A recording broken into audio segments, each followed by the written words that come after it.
le risate, le bevute, le battute, tutta questa gente intorno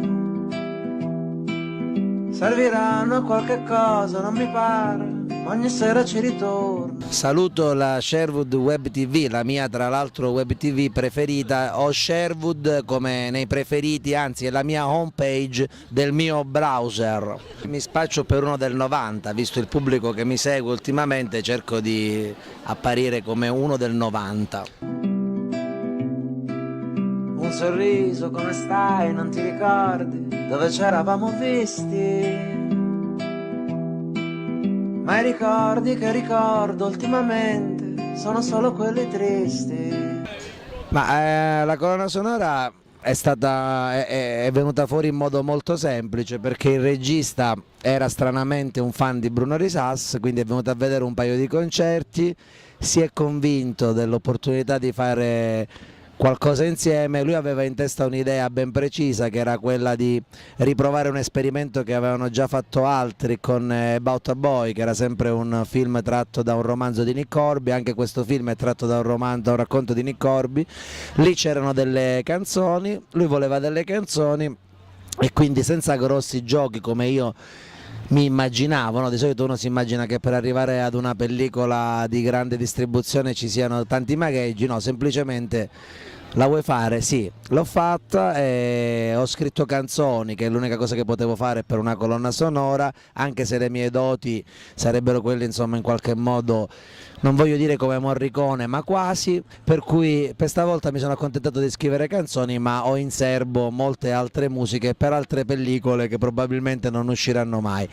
Era tra l'altro la mia prima esperienza, se si esclude quel porno che avevamo girato insieme, se non sbaglio, dalle parti di Montalto-Fugo, ma quella purtroppo non ha avuto la stessa distribuzione, seppur la pellicola meritava.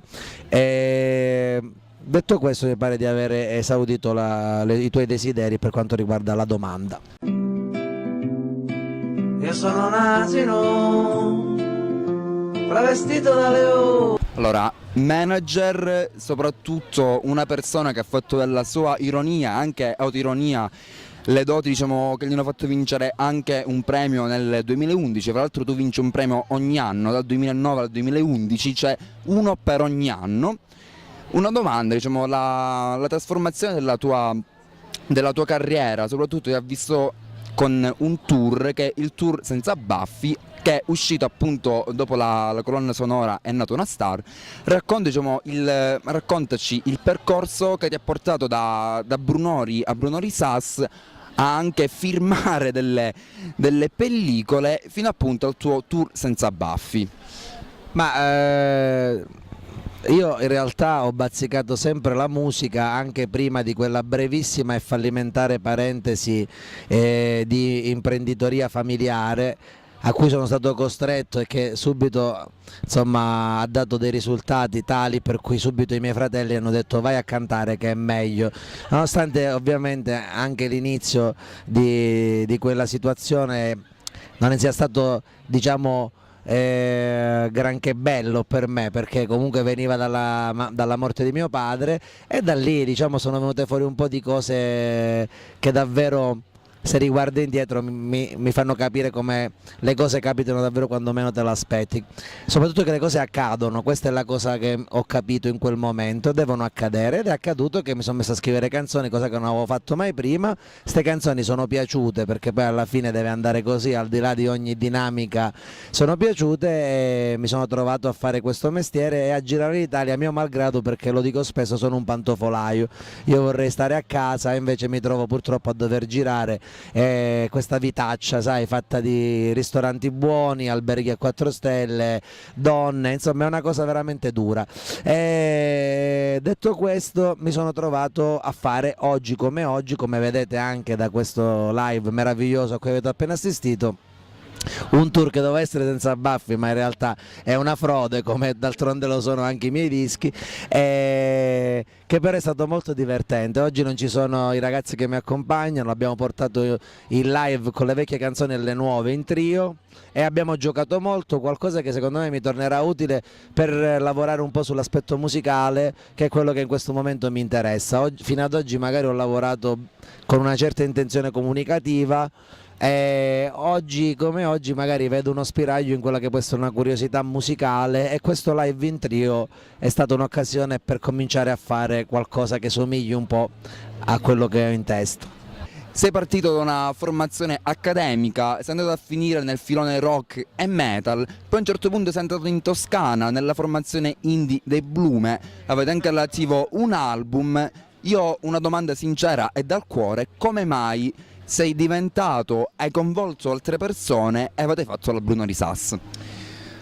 Ma te l'ho detto, in realtà il processo per cui uno arriva a queste cose non è premeditato, almeno per me non è stato premeditato, per cui prima facevo delle cose ed era un altro ruolo, tra l'altro, non era il ruolo di autore, cioè scrivevo, ero più lato compositivo musicale o lato macchine, mi piaceva l'aspetto produttivo, ero molto legato allo strumento e agli strumenti, all'aggeggiare sulle macchine. In quel periodo in cui non pensavo di fare più musica, invece la canzone è arrivata con una spontaneità e una semplicità, direi quasi blues, quindi sono stato molto felice di fare quel disco lì e di averlo fatto anche con quella semplicità, magari anche naive per certi aspetti, perché quel disco è un disco naive, proprio perché mi dava naiffa, da noi in dialetto vuol dire altro, naiffa.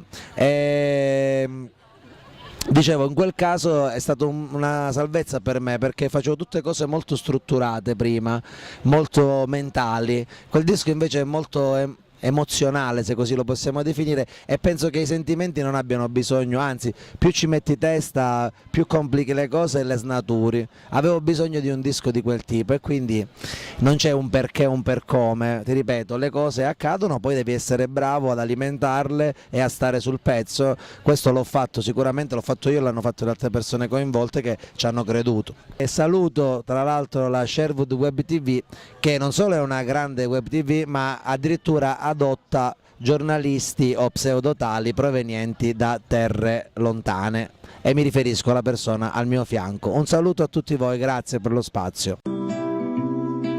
Per sentirmi un po' più forte, anche se è solo un'illusione, io sono l'asino con la pelle di leone.